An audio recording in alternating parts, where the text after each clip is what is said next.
Are का form जैसे कि आप सब जानते हैं आ चुका है और अभी इस समय ऑनगोइंग प्रोसेस है फॉर्म फिलिंग की। तो बहुत सारे लोग फॉर्म भर चुके होंगे, बहुत सारे लोग अभी शायद OTR कर रहे होंगे और बहुत सारे लोग फॉर्म भरने वाले होंगे।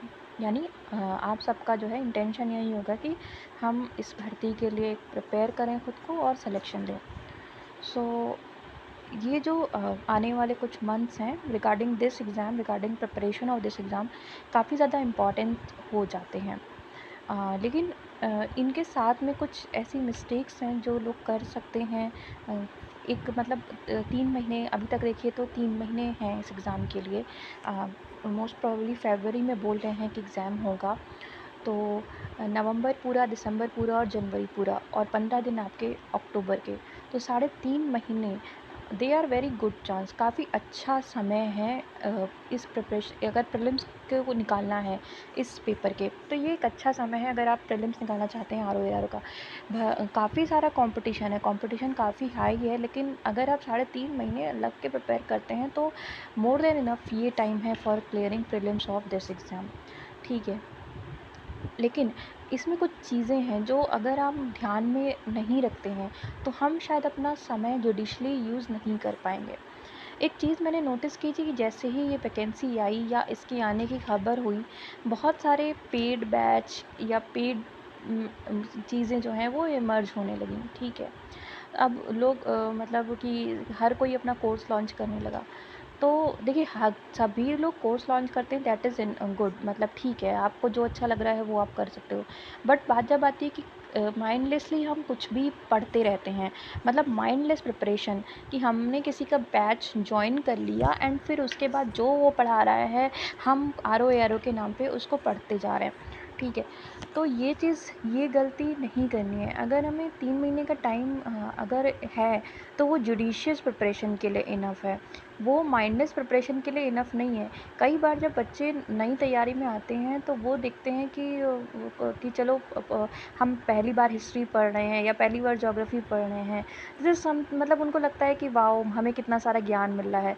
बट ऐसा नहीं होता है। कोचिंग वाले आपको ढेर सारा PDF दे देंगे, ढेर सारा वीडियोस लेक्चर बना के दे देंगे, पर will you able to watch that, will you able to मतलब उसको पढ़ पाएंगे कि नहीं, उसको आप गैदर कर पाएंगे कि नहीं, that is up to you. तो हमें जुडिशियस होना है अपनी प्रिपरेशन के लिए।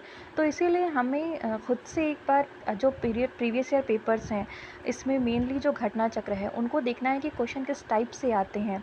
घटना चक्र या मतलब मैं कोई उसका प्रचार नहीं कर रही हूँ, सारे लोग वही पढ़ते हैं इसलिए मैंने बोला। यूथ की भी ले सकते हैं। मेन मेरा मतलब है कि प्रीवियस ईयर पेपर देखना है, ये देखना है कि क्वेश्चन जो है वो किन टॉपिक्स से ज़्यादा पूछे जाते हैं इन एग्ज़ाम में, किस तरह के क्वेश्चन ज़्यादा पूछे जाते हैं, कैसा एग्ज़ाम का नेचर है। तो you will be able to find कि हम किस दिशा में पढ़ें और कौन सा हम सोर्स फॉलो करें और कौन सा नहीं फॉलो करें। ठीक है, तो यहाँ हमें जुडिशियस होना है अपने सोर्स को लेके। फिर इसी तरह से माइंडलेस टेस्ट सीरीज़ भी आएंगी कि मतलब इतने टेस्ट सीरीज़, एक तरह से टेस्ट सीरीज़ का तो बहुत ज़्यादा हुआ रहता है स्टूडेंट्स के मन में। तो टेस्ट सीरीज़ का ये है कि टेस्ट सीरीज़ का जो ऑब्जेक्टिव होता है दैट इज़ नॉट समथिंग कि आपके क्वेश्चन फंसा दिए जाएँ। मतलब कई अगर आप देखें तो अभी जो लेटेस्ट ट्रेंड है आयोग का, किसी भी आयोग का हो जाए, चाहे वो UPSC हो, चाहे वो BPSC हो, चाहे वो UPPCS हो, they are changing their patterns. ठीक है, तो अभी कोचिंग वाले उनको डिसिफर कर पाने में सक्षम नहीं है, कितना भी बड़ा सा बड़ा कोचिंग हो। तो they are changing their patterns. तो अब उसमें हम ये बोलें कि हमने मतलब उन्हीं के, लेकिन आफ्टर एग्ज़ाम कंडक्ट होता है तो पीपल से कि हमारी कोचिंग से आया था। तो ऐसा नहीं होता है कि उनकी कोचिंग से आता है, क्वेश्चन कोई भी नहीं फंसा सकता है। तो अगेन इसमें जो मैटर करता है कि आपको PYQ से चीज़ों को समझना होगा, और दूसरी चीज़ है कि कोई एक टेस्ट सीरीज़ फॉलो की जा सकती है फॉर योर, ताकि हम जो मतलब टेस्ट सीरीज़ का एग्जाम्पल, मतलब जो टेस्ट सीरीज़ का जो आपका इंटेंशन होना चाहिए दैट इज़ नॉट कि क्वेश्चन आ जाए, वो ये हो या आपके मार्क्स कितने आ रहे हैं ये भी नहीं, बस इतना कि हमारी जो पेपर अटैम्प्ट की स्किल है कि हम इतने क्वेश्चन अटैम्प्ट करने चाहिए, इतना हमारा टाइम ड्यूरेशन है, मतलब कि ज़्यादा हमें टाइम तो नहीं लग रहा है, हमारे क्वेश्चंस अटैम्प्ट हो जा रहे हैं कि नहीं। All this should be your objective for writing test. ठीक है, टेस्ट सीरीज अटैम्प्ट करने का ये होना चाहिए कि आपका टाइम मैनेजमेंट काम कर रहा है कि नहीं, आप क्वेश्चन कैसे अटैम्प्ट कर रहे हो, कौन सा एरियाज़ है जहाँ पे आपको थोड़े से वीकनेस आ रही है, कौन सा एरियाज़ है जहाँ पे आप अच्छा परफॉर्म कर रहे हो। ये सारी चीज़ों को आप डेटा को आप अपने अपने सेल्फ इवैल्यूएशन को कर सकते हैं, नॉट फॉर क्वेश्चन फंसाना, ठीक है। तो ये है आपका टेस्ट सीरीज़ का। तो यहाँ पे भी माइंडलेस टेस्ट सीरीज़ से बेटर होगा कि आप उसको अपने for learning, for time management, for paper attempting skill उसको यूज़ करें, ठीक है। नेक्स्ट जो चीज़ होती है कि एक जो मतलब एक स्कोरिंग लेकिन नेग्लेक्टेड बाय स्टूडेंट्स सेक्शन है, वो है हिंदी का। 60 नंबर की आपकी हिंदी आती है आरओ के पेपर में, काफ़ी क्रूशियल रोल निभा सकती है वो आपके प्रीलिम्स को क्लियर करवाने में। क्योंकि जीएस का ऐसा होता है कि चीज़ें रैंडम हो जाती हैं, कि कभी कभी बहुत जीएस का मतलब अगर आप देखो तो कोई था नहीं है, कोई ओर-छोर नहीं है उसकी।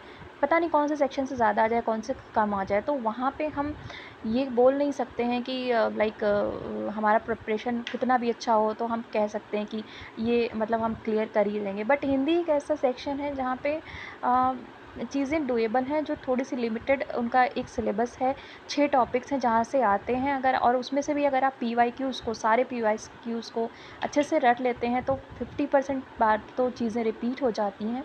तो हिंदी वाले सेक्शन को काफ़ी अच्छे से करना होगा फॉर क्लियरिंग दिस। तो हिंदी को नेग्लेक्ट करना एक मिस्टेक है जो कि आप नहीं कर सकते। तो हिंदी डेली थोड़ा ज़रूर करना चाहिए। तो ओवरऑल ये था कि 3 mistake: don't go after mindless paid batches without thinking, don't go after mindless test series, and don't neglect Hindi.